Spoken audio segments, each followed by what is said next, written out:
नमस्कार दोस्तों, आपका स्वागत है जीएसवी संजय में। आज की वीडियो में हम मध्य प्रदेश लोक सेवा आयोग MPPSC Madhya Pradesh public service commission के बारे में जानकारी प्राप्त करेंगे, जिसमें आपका सिलेक्ट होने का सपना है, जिसकी परीक्षा की आप तैयारी कर रहे हैं, उसी के बारे में आज पढ़ेंगे। इससे पहले अपन 3 आयोग पढ़ चुके हैं, जो आप प्ले लिस्ट में जाके देख सकते हैं। आइए शुरू करते हैं।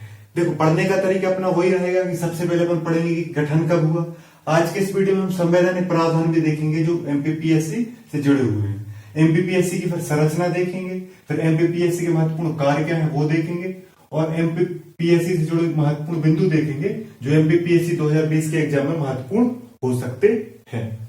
आपको याद रखना है कि देखो, कम चीजें सीखे लेकिन उन चीजों का उपयोग करना आप सीख लीजिए। जैसे आप इस वीडियो में जो पढ़े वो आप प्री के लिए भी यूज करना सीखे, मेंस के लिए भी, इंटरव्यू, और कभी आप डिबेट में शामिल हो, अब कभी आप कोई चीज लिखें तो उसमें जो भी नॉलेज है आपके पास उसका आपको यूज करना सीखना पड़ेगा। इसीलिए अपन एक फॉर्मेट का प्रयोग कर रहे हैं जिससे आप चीजों को सीख जाएं। इस फॉर्मेट से आप अपनी महत्वपूर्ण चीजें, कोई भी महत्वपूर्ण चीज को उस तरीके खंड खंड में पढ़ के जोड़ना सीख लीजिए, तो आप लिखना भी अच्छे सीख जाएंगे और उसको समझना, ज्यादा देर तक याद रखना भी सीख जाएंगे। तो कोशिश कीजिए जो भी सीखें उसका अधिक से अधिक यूज करना सीखें।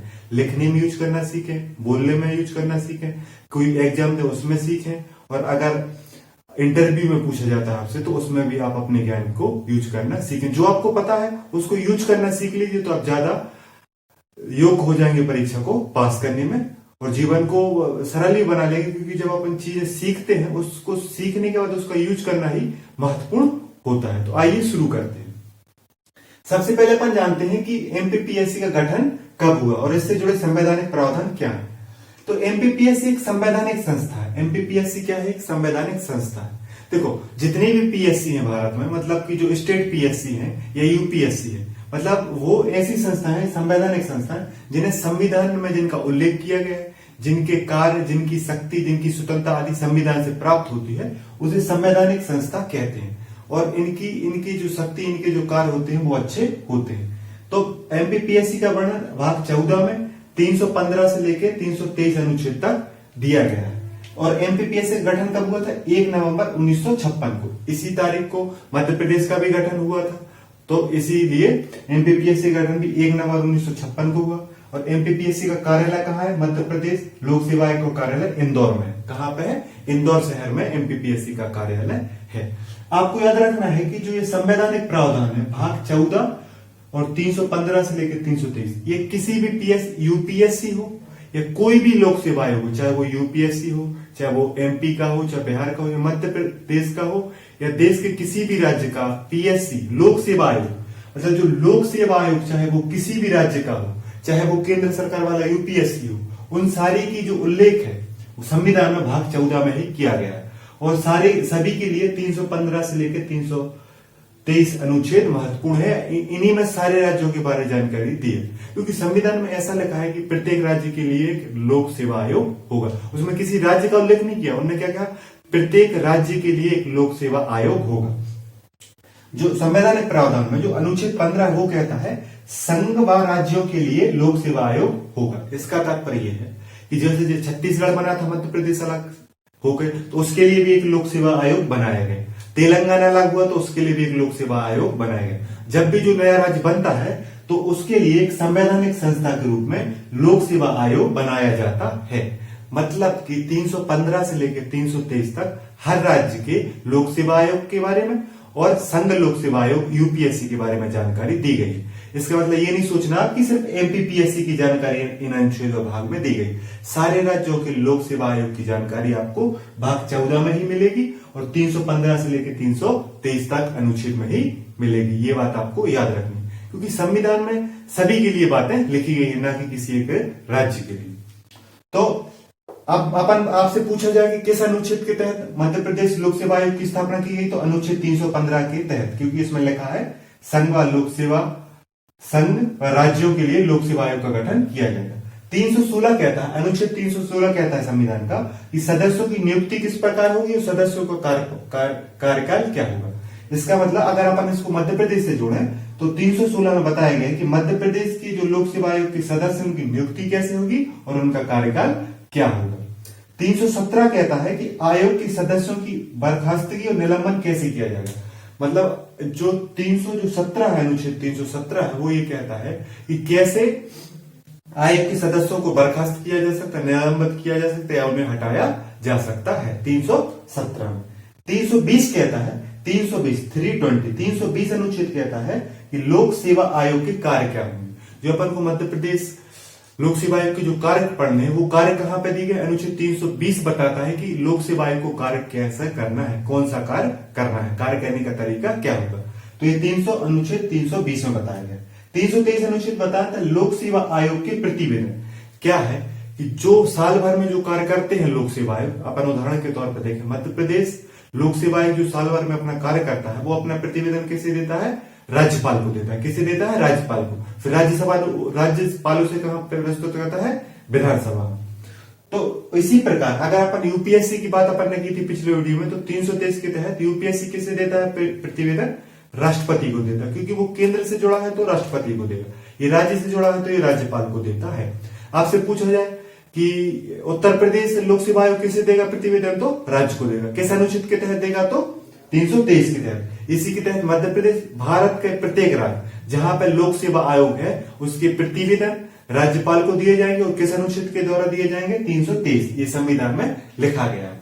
तो 315 संघ व राज्यों के लिए लोक सेवा आयोग की व्यवस्था करता है। सदस्यों की नियुक्ति और कार्यकाल 316 बताता है। 317 लोक सेवा आयोग के सदस्यों की बर्खास्तगी और निलंबन की बात करता है। 320 लोक सेवा आयोग के कार्यों की बात करता है। देखो, लोक सेवा मध्य प्रदेश लोक सेवा आयोग के कार्य आपसे मैं पूछ सकते हैं, तो आपको उसमें अनुच्छेद का उल्लेख करेंगे तो उसमें क्या होता है, आपका उत्तर प्रमाणित हो जाता है। तो आपको याद रखना है कि लोक सेवा आयोग के 2 अनुच्छेद अच्छे से याद रख लो। 315 लोक सेवा आयोग की स्थापना या गठन की बात करता है। 320 लोक सेवा आयोग के कार्यों की बात करता है। और 323 करता है लोक सेवा आयोग के प्रतिवेदन जो उनको राज्यपाल को प्रस्तुत करना होता है। अब आपको याद रखना है कि अपन यहाँ पर 315 से 323 की बात की है, तो महत्वपूर्ण तो अपन यहाँ पे देख लिए। अन्य में क्या है, 318 में सेवा और शर्तें है, इस सदस्यों की या लोक सेवा आयोग की सदस्य है जो कर्मचारी, उनकी सेवा शर्तें क्या होगी, वो 318 में है। पद पर रोक, मतलब एक बार उनकी सदस्यता खत्म हो गई तो वो पद पर नहीं रह सकती है, 319 कहता है। 321 कहता है कि जो लोक सेवा आयोग के जो कार्य दिए गए हैं 320 में जो कार्य दिए गए हैं, 21 में उनका विस्तार किया जा सकता है, एक आगे बढ़ के, मतलब कि कार्यों को बढ़ाया जा सकता है लोक सेवा आयोग के, वो 321 कहता है। और जो लोक सेवा आयोगों पे जो खर्च किया जाएगा वो 322। ये क्या है, संवैधानिक प्रावधान अपन ने देख ली। आपको याद से तो 2 महत्वपूर्ण रूप से रखना है। 315 संघ और राज्यों के लिए लोक सेवा आयोग, मतलब पीएससी का गठन और यूपीएससी का गठन 315 के तहत किया जाता है अनुच्छेद के भाग 14 में दिया गया। और 320 में लोक सेवा आयोग पब्लिक सर्विस कमीशन या किसी राज्य की, भारत में किसी भी राज्य के पीएससी के क्या कार्य होंगे, यह अनुच्छेद 320 बताता है। और ये एमपीपीएससी के मेंस में पूछा जा सकता है, इसलिए आप इस अनुच्छेद को 320 लोक सेवा आयोग के कार्य, 320 लोक सेवा आयोग के कार्य, इसको आप रट लीजिए, उसको अच्छे से याद कर लीजिए। अब देखते हैं अपन कि जो मध्य प्रदेश लोक सेवा आयोग है उसकी संरचना क्या है, मतलब एमपीपीएससी की संरचना क्या है। तो इसमें एक अध्यक्ष होता है और कुछ सदस्य होते हैं उसका सहयोग करने के लिए, लेकिन संविधान में ये संख्या निर्धारित नहीं की गई है, मतलब ये राज्यपाल को शक्ति दी गई है कि वो सदस्यों की संख्या निर्धारित करे। एक अध्यक्ष प्लस सदस्यों की जो संख्या राज्यपाल निर्धारित करेगा वो किसी राज्य में होती है। लेकिन यहाँ पे एक शर्त है कि जो 1/2 सदस्य हैं उन्हें 10 वर्षों का अनुभव होना चाहिए कार्य करने का। सरकार या तो केंद्र सरकार में कार्य किया हो या राज्य सरकार में कार्य किया हो। उदाहरण के लिए, ऐसा क्लियर नहीं है, अगर मध्य प्रदेश पीएससी में कुल 4 लोग हैं, एक अध्यक्ष प्लस 3 सदस्य, तो 2 लोगों को 10 वर्षों का अनुभव होना चाहिए। कहां पे, मध्य प्रदेश सरकार में कार्य करने का, प्रशासनिक स्तर पर या केंद्र सरकार में 10 वर्षों का अनुभव जरूरी होता है आधे सदस्यों का। मतलब अगर 4 सदस्य हैं तो 2 का जरूरी है, अगर 6 सदस्य हो गए तो 3 का जरूरी है, 8 सदस्य हो गए तो 4 का जरूरी है। इस प्रकार से जैसे सदस्यों की संख्या रहेगी उसके आधे सदस्यों का 10 वर्षों का सरकार में कार्य करने का अनुभव होना चाहिए, ये लिखा गया है संविधान में। लेकिन जो सदस्यों की संख्या कितनी होगी किसी पीएससी में, किसी राज्य की पीएससी में, यह कौन निर्धारित करता है, राज्यपाल निर्धारित करता है। और सदस्यों की नियुक्ति भी कौन करता है, राज्यपाल करता है। किस अनुच्छेद के तहत, 316 के तहत। मतलब कि अपन ने दो चीजें देख ली कि अध्यक्ष होता है और कुछ सदस्य होते हैं, लेकिन संख्या सदस्यों की निर्धारित नहीं। लेकिन जितने भी सदस्य होंगे उसके आधे सदस्यों का 10 वर्षों का सरकार में कार्य करने का अनुभव होना बहुत आवश्यक है या तो जरूरी है, संविधान में लिखा गया है। नियुक्ति राज्यपाल के द्वारा की जाती है, सदस्यों की संख्या भी राज्यपाल के द्वारा निर्धारित की जाती है। किसमें? किसी राज्य के लोक सेवा आयोग में। अब अगर हम बात करें पद अवधि की, मतलब इनका कार्यकाल क्या होता है, कितने समय तक कार्य कर सकते हैं, तो या तो 6 वर्ष कार्य कर सकते हैं या 62 वर्ष, या तो 6 वर्ष या 62 वर्ष। यूपीएससी में 65 वर्ष था, लेकिन यहाँ पे कितना वर्ष है? 62 वर्ष है ना। लेकिन पहले इसकी उम्र 60 वर्ष थी, 41वें संशोधन के बाद इसको बढ़ाकर कितना कर दिया? 62। तो आपसे पूछा जाए कि मूल रूप से राज्य लोक सेवा आयोग के सदस्यों की पदावधि या कार्यकाल कितना था? तो 60 था। मूल रूप से कितना था संविधान में? 60। लेकिन संशोधन के बाद वर्तमान में कितनी है? 62 वर्ष। ये बात आपको याद रखनी है। और किसी भी सदस्य को पुनर्नियुक्त नहीं किया जाएगा, किसी भी सदस्य को पुनर्नियुक्त नहीं किया जा सकता, मतलब इनका दूसरा कार्यकाल नहीं हो सकता। साथ में इन्हें भारत सरकार की किसी अन्य नौकरी में भी नहीं रखा जाएगा। अध्यक्ष यूपीएससी का अध्यक्ष बन सकता है, मतलब जो मध्य प्रदेश का अध्यक्ष रहा है वो किसी और नौकरी में नहीं जा सकता, दूसरे कार्यकाल के लिए नहीं चुना जा सकता, लेकिन यह यूपीएससी के अध्यक्ष के तौर पर चुना जा सकता है। इसी प्रकार सदस्य या तो एमपीपीएससी के ही अध्यक्ष बन जाए या किसी अन्य राज्य के जो राज्य के लोक सेवा आयोग है उनके अध्यक्ष बन सकते हैं, लेकिन किसी और नौकरी में नहीं जा सकते। मतलब कि जो किसी राज्य के लोक सेवा आयोग में सिलेक्ट हो जाते हैं, जो सदस्य अध्यक्ष बन जाता है, तो उसके पास एक ही ऑप्शन बचता है कि वो यूपीएससी का अध्यक्ष बन सकता है।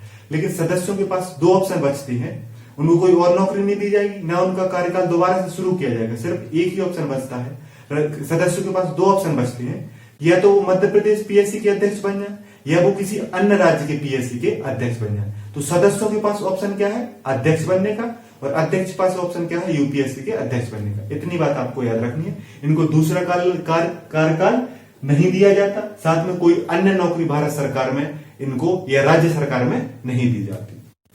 यह संविधान में इस पर रोक लगाई गई है। इनकी वेतन की बात करें तो जो मध्य प्रदेश लोक सेवा आयोग के जो सदस्य होते हैं या अध्यक्ष होते हैं उनका वेतन राज्य की संचित निधि से दिया जाता है। मतलब संचित निधि से जो वेतन दिया जाता है उस पर विधानसभा में कोई वोटिंग नहीं हो सकती। अलाभकारी परिवर्तन, मतलब कि जब इनको वेतन देना शुरू कर दिया उसके बाद इनका वेतन घटाया नहीं जा सकता, न वेतन न पेंशन आदि भत्ते को घटाया नहीं जा सकता। तो आपसे पूछा जाए कि भारत मतलब राज्य की संचित निधि पर आधारित वेतन दिया जाता है किसको?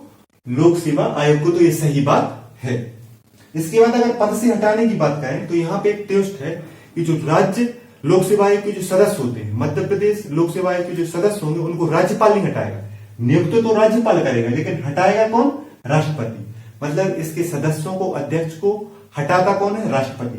उसी रीति से हटाता है जिस प्रकार यूपीएससी के अध्यक्ष सदस्यों को हटाता है। इसमें वो सहयोग किसका लेता है? हाईकोर्ट का नहीं लेता, किसका लेता है? सुप्रीम कोर्ट का। मतलब कि एमपीपीएससी के सदस्य अध्यक्ष को हटाने के लिए राष्ट्रपति यूपीएससी के जो सदस्य हैं अध्यक्ष उनकी तरह हटाएगा, और उसमें सुप्रीम कोर्ट की सलाह लेगा। किसमें? कदाचार वाले मामले में जो सलाह लेगा उच्चतम न्यायालय से या सुप्रीम कोर्ट से, वह बाध्यकारी होगी, वह राष्ट्रपति के लिए माननी पड़ेगी। तो आपको याद रखना है कि जो राज्य लोक सेवा आयोग के सदस्य होते हैं, उदाहरण के लिए जो एमपी लोक सेवा या मध्य प्रदेश लोक सेवा आयोग के जो सदस्य हैं, जो अध्यक्ष है, उसको हटाने का कार्य राष्ट्रपति के द्वारा किया जाएगा। उसी प्रकार जैसे संघ लोक सेवा आयोग के अध्यक्ष और सदस्यों को हटाया जाएगा। इसमें राष्ट्रपति कदाचार के मामले में किसकी सलाह लेगा? सुप्रीम कोर्ट की सलाह लेगा, और उस सुप्रीम कोर्ट की सलाह राष्ट्रपति के लिए क्या होती? बाध्यकारी। अगर कदाचार का मामला यूपीएससी या एमपीपीएससी या यूपीपीसीएस या बिहार पीसीएस किसी भी अध्यक्ष सदस्य के प्रति कदाचार का मामला सुप्रीम कोर्ट ने कह दिया कि ये कदाचार का मामला सही है, तो उस सदस्य को राष्ट्रपति को हटाना ही पड़ेगा। तो एमपीपीएससी के सदस्य की नियुक्ति करेगा राज्यपाल, लेकिन उसको हटाएगा कौन? राष्ट्रपति। उसमें सलाह किसकी लेगा? सुप्रीम कोर्ट की। याद रखना है यहाँ पे हाई कोर्ट की सलाह नहीं ली जा रही। राज्य से मामला कनेक्टेड है, लेकिन सलाह किसकी ली जा रही है? सुप्रीम कोर्ट की। हाई कोर्ट की सलाह नहीं ली जा रही। तो याद रखना है कि नियुक्ति राज्यपाल के द्वारा, हटाना राष्ट्रपति के द्वारा। किसके द्वारा? राष्ट्रपति के द्वारा। मध्य प्रदेश पीएससी के अध्यक्ष और सदस्य राष्ट्रपति के द्वारा हटाए जाएंगे, ये आपको याद रखना है। तो संरचना में अपन देख लेते हैं एक बार छोटे रूप में कि अध्यक्ष और कुछ सदस्य होंगे जिनकी संख्या निर्धारित नहीं की गई है। कौन करेगा इसकी संख्या निर्धारित? राज्यपाल। नियुक्ति कौन करेगा? राज्यपाल किस अनुच्छेद के द्वारा? 316 के द्वारा। इनकी पदावधि होती है 6 वर्ष या 62 वर्ष, जो पहले हो जाए उसके तहत इनका रिटायरमेंट हो जाता है। वेतन दिया जाता है राज्य की संचित निधि पर आधारित। राज्य की संचित निधि से लोक सेवा आयोग के अध्यक्ष और सदस्यों को वेतन दिया जाता है। पद से हटाता है राष्ट्रपति, उसमें सलाह लेता है उच्चतम न्यायालय। ये बात आपको याद रखनी। अब देखते हैं कि मध्य प्रदेश लोक सेवा आयोग के प्रमुख कार्य कौन कौन से हैं।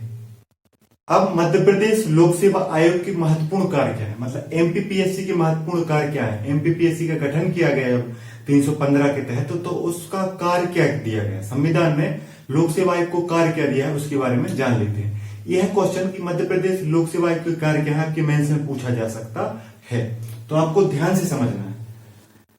तो एमपीपीएससी का सबसे महत्वपूर्ण कार्य है कि राज्य सरकार में जो अधिकारियों की कर्मचारियों की जो नियुक्ति करना है उसके लिए परीक्षा का आयोजन करना है। एमपीपीएससी जिसकी आप तैयारी कर रहे हैं, जिसके लिए आप यह वीडियो देख रहे हैं, उसका सबसे महत्वपूर्ण कार्य, उसके गठन का उद्देश्य यही है कि राज्य सरकार में अधिकारियों की नियुक्ति के लिए परीक्षा का संपन्न करने का कार्य इस संस्था को दिया गया है।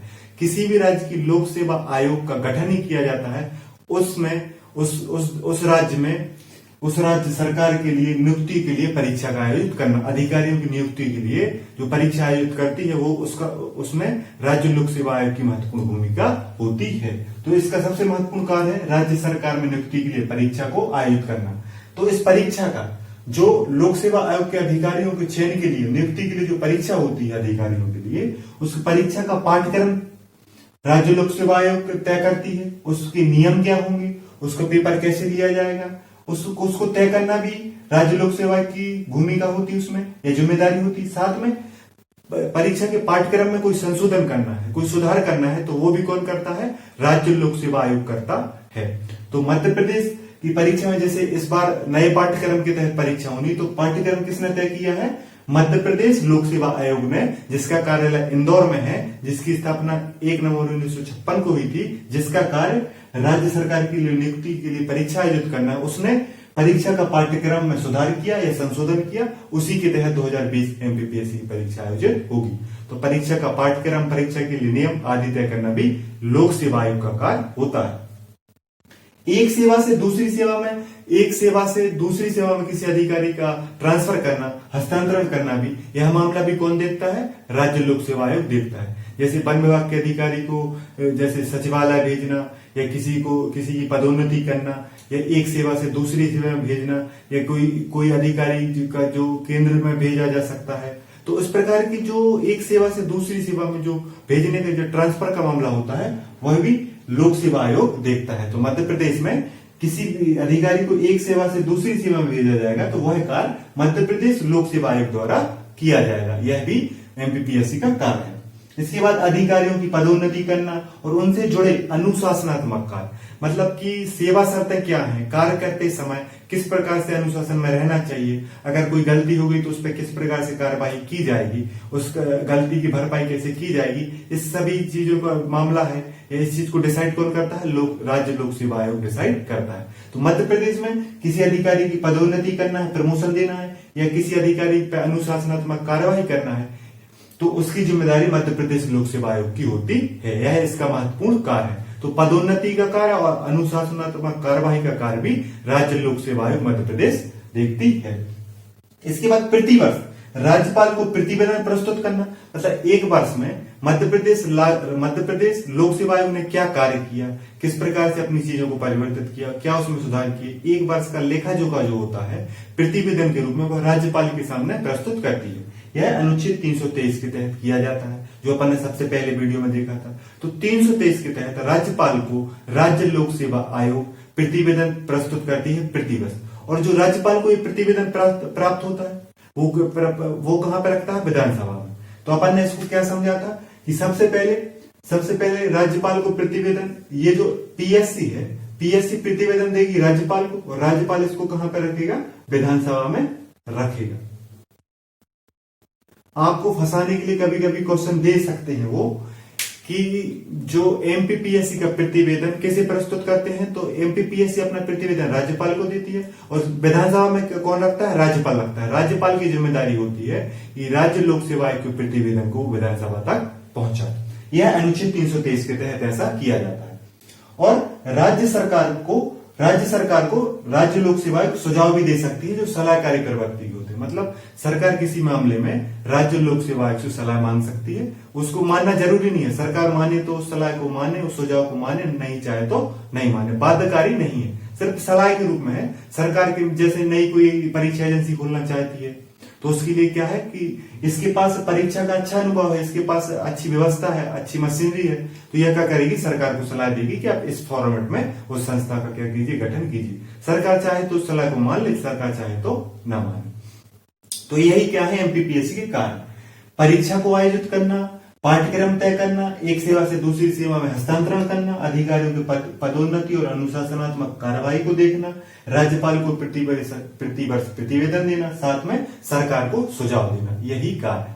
यह मेंस से पूछा जा सकता है, तो आपको इसके लिए अच्छे से ध्यान रखना है। और अगर आपको याद रखना है कि यूपीएससी और पीएससी के कार्य लगभग समान है, अपन ने दोनों वीडियो में कार्य समान पढ़े हैं, तो इसी फॉर्मेट पढ़ना है जिससे आपसे किसी भी पीएससी के कार्य पूछे जाए तो आप उसमें क्या कर सके, आसानी से लिख सके। अब देखते हैं एमपीपीएससी से जुड़े महत्वपूर्ण फैक्ट जो एमपीपीएससी की परीक्षा 2020 में पूछे जा सकते हैं। अब बात करते हैं एमपीपीएससी मध्य प्रदेश लोक सेवा आयोग के महत्वपूर्ण बिंदु, जो एमपीपीएससी 2020 परीक्षा, जो सबसे महत्वपूर्ण चीज आपको याद रखना है कि आपकी जो परीक्षा है वो 11 अप्रैल 2021 को आयोजित की जानी है। इसी के लिए आप पढ़ाई कर रहे हैं। सबसे महत्वपूर्ण बिंदु एमपीपीएससी के लिए आपके लिए यही बात याद रखना है कि आपको 11 तारीख अप्रैल में परीक्षा देना है 2021 में। इसके बाद एमपीपीएससी से जो दो महत्वपूर्ण फैक्ट हैं जो मध्य प्रदेश लोक सेवा आयोग के बारे में ही है। सबसे पहला है कि मध्य प्रदेश लोक सेवा आयोग का वर्तमान अध्यक्ष कौन है, प्रोफेसर भास्कर चौबे। कौन है, प्रोफेसर भास्कर चौबे। क्योंकि एमपीपीएससी में व्यक्ति और प्रथम व्यक्ति को पूछना के बारे में चलन भी है और कई बार इससे महत्वपूर्ण क्वेश्चन पूछे जाते हैं जिनमें भ्रमित हो। नाम आपको याद रखना है, भास्कर चौबे एमपीपीएससी के वर्तमान अध्यक्ष, प्रोफेसर भास्कर चौबे जो वर्तमान एमपीपीएससी के अध्यक्ष हैं। एमपीपीएससी गठन अपन ने वीडियो के सबसे शुरू में ही देखा था, 1 नवंबर 1956 को हुआ था। किस अनुच्छेद के तहत किसी राज्य में लोक सेवा आयोग का गठन होता है, अनुच्छेद 315 के तहत। अनुच्छेद 315 कहता है कि राज्य में लोक सेवा आयोग का गठन किया जाएगा और उसका कार्य होगा राज्य में अधिकारियों की नियुक्ति करना, उसके लिए परीक्षा आयोजित करना, उसके लिए विभिन्न व्यवस्थाओं का संचालन करना। प्रथम परीक्षा का आयोजन एमपीपीएससी के द्वारा प्रथम परीक्षा का आयोजन कब किया गया था, 1958 में। देखो गठन हो गया था 56 में, लेकिन प्रथम परीक्षा का आयोजन कब किया गया था, 1958 में। ये बात आपको याद रखनी है क्योंकि जब आयोग का गठन हुआ तो तुरंत से तो परीक्षा ले नहीं लेगा, उसको संचालित करने में, व्यवस्था जमाने में, अपनी संरचना व्यवस्थित करने में समय लगा। उसके बाद मध्य प्रदेश पीएससी का पहली बार पेपर कब हुआ था, 1958 में। प्रथम अध्यक्ष कौन थे, एमपीपीएससी या मध्य प्रदेश लोक सेवा आयोग के प्रथम अध्यक्ष कौन थे, डीवी रेगे। श्री डीवी रेगे क्या थे, मध्य प्रदेश पीएससी के प्रथम अध्यक्ष थे। डीवी रेगे, आपको नाम याद रखना है, डीवी रेगे मध्य प्रदेश पीएससी के प्रथम अध्यक्ष थे। और वर्तमान अध्यक्ष कौन है, भास्कर चौबे। प्रथम अध्यक्ष का नाम क्या है, डीवी रेगे। नाम याद रख लेना, कई बार पूछ सकते हो, महत्वपूर्ण क्वेश्चन है, इस बार ये पूछा भी जा सकता है। कार्यालय कहां पे है, मध्य प्रदेश लोक सेवा आयोग का कार्यालय कहां पे है, इंदौर में है। कहां पे है, कार्यालय इंदौर में है। देखो मध्य प्रदेश की राजधानी भोपाल है, मध्य प्रदेश का हाईकोर्ट कहां पे है, जबलपुर में, और मध्य प्रदेश पीएससी का कार्यालय कहां पे, इंदौर में। तो जो बड़े शहर में चीजों को क्या है विकेंद्रीकृत करने के लिए अलग अलग चीजें अलग अलग जगह पे रखी गई। ये बात आपको याद रखनी है कि मध्य प्रदेश पीएससी का कार्यालय कहां पे है, इंदौर। मतलब एमपीपीएससी संबंध आपको कोई कार्य है, आपका इंटरव्यू है, आपका रिजल्ट रुका हुआ है, आपको कोई शिकायत करनी है एमपीपीएससी से जुड़ी, तो आपको कहां जाना पड़ेगा, इंदौर जाना पड़ेगा। तो आपको याद रखना है कि एमपीपीएससी का कार्यालय कहां पे है, इंदौर में। उम्मीद करता हूं कि वीडियो अच्छा लगा हो। आप इसी तरह जुड़े रहिए और एक फॉर्मेट बना के पढ़ने की कोशिश कीजिए और आप अपने तरीके से पढ़िए, अपने तरीके से याद रखिए, अपने तरीके से अपने ज्ञान को यूज करना सीखिए, तो आप परीक्षा को आसानी से, और परीक्षा निकालने से ज्यादा आप सीखने की प्रोसेस में आगे बढ़ेंगे जो आपके ज्ञान को बढ़ाएगा।